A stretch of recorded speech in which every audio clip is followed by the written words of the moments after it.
$9750 dollarga tayyor biznes topdim desam, ishonasizlarmi? Sakkokiga kelganmiz. Egalari $14000 keldilar. Bitta tizzalanim, "Bo'ldi aka, sizni tushundim" dedilar. 9750 ga baraka qildilar. Tayyor biznes sotiladi. 9700 ichida sizga nima qoladi? Mana shu xolodilnik 1, morozinlik 2, 3 ta xolodilnik 5, vitrinnik 6, kassa apparati 7, konditsioner 8. Demak, bu texnikalar edi. Endi tovarlarni ko'ring. Tovarlarni o'zi mana hammasi to'lib toshib yotibdi. Eng qizig'i sklati bor. Nimaga svetini o'chirib qo'ydilaring? Mana sklat holati. Sklat ham to'la.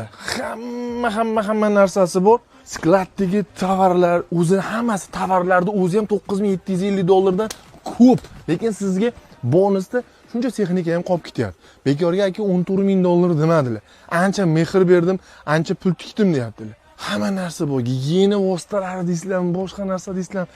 Mazza qilib biznes qilib, katta oilangiz bo'lsa, mana shu yerda o'zini foydasini o'zi bilan ham o'sha oilani kamikosini bemalol qilib yana 3 so'm orttirib qo'ysa bo'ladigan joy topib qo'ydik.